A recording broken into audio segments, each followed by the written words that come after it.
Hello crafters, welcome to Create at Home with G, Gareth here.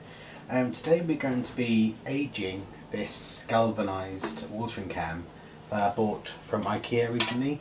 On my channel there was a recent shop with me from Ikea and a recent haul. I'll link those videos at the end of this video. And we're going to age this somewhat. I have this old, it's not a bucket, it's a bowl, I guess. A bowl for the sink, and I've got some vinegar. Now this vinegar is Sarson's malt vinegar, and I got these from Poundland. It was £2 for £1. I have an old towel which I'm going to be using to cover this with, so I'm going to put my galvanised, actually no, I'm going to put this in here first, take my ring off, and I'm going to drench, and I mean drench, this piece of material. Just taking out the plastic cap. Just take it, and I'm going to drench this piece of material with this vinegar, and I'm going to wrap the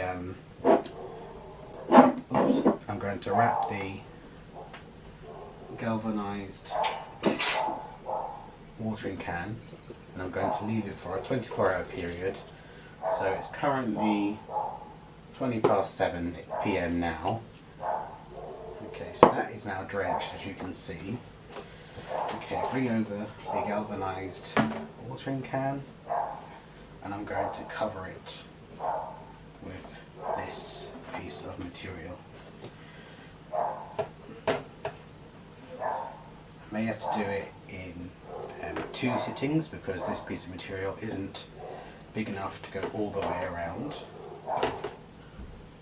And I'm going to leave that to sit in this sink bowl for 24 hours, and then I will come back to camera, show you what it looks like.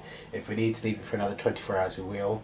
If not, I will then do the back side that isn't covered by this material, and we'll take it from there. So I'll see you in 24 hours. Hello crafters, it's Gareth with Create at Home with G. It is now just after 7 o'clock on Sunday, so this has been wrapped in these old dishcloths with the vinegar. I found another one after I cut away yesterday, and I covered the back.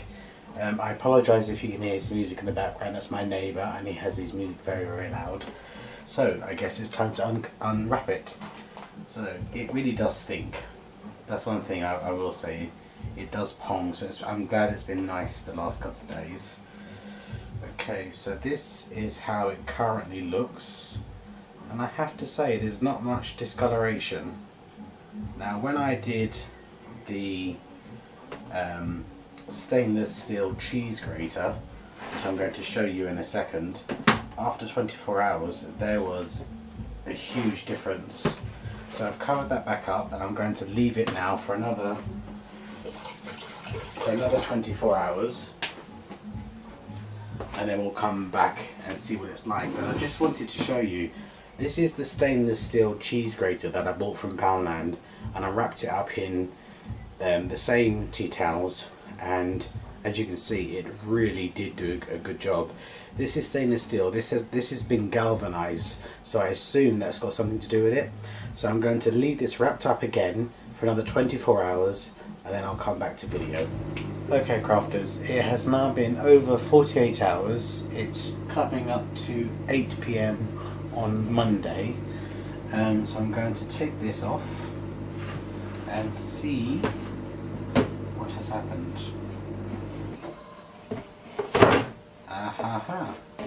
So it looks like we have some rust and some discoloration in places, but not to the degree on this as on the stainless steel piece I showed earlier on in the video. I'm going to wash this over, wash this bowl, and obviously put the tea towels in soak, because they're what I use for this particular project. It's got lots of kind of almost burnt in places, and it looks like this brown stuff comes off quickly, as you can see on my fingers. But I just wanted to, to bring this experiment to you on camera. This vinegar treatment ages stainless steel, but it doesn't do the same job on galvanized steel. So I'm going to have to look into something else, and maybe I'll bring that to camera. Thank you very much for joining me, crafters, with this experiment, and you'll see me again very soon. Take care now. Bye bye. Hey crafters, just some extra footage at the end. I've washed the watering can, and the brown coloration actually washed off. But I just wanted to share, I apologise if you can hear the dishwasher in the background. I just wanted to share the tops of my cabinets, my kitchen cabinets, as I've recently redone them. A lot of this came from eBay. Some of the things I've made, like the distress bottles, jars in the background, that's off an eBay seller. The E is actually from a Noel sign for Christmas, so I bought the T and the E, the T and the A. The jar you saw in a haul a few weeks ago. Obviously, you know the watering can. That's my faux ivy from Ikea. These two were being sold on eBay by an independent seller, not a retail seller. Those are some candlesticks that I kind of distressed. So I really like the way that has turned out. Quite farmhousey, which I really like. They're faux eggs in there, so they're not real eggs, just so you know. Just wanted to show you that, crafters, at the end of the video.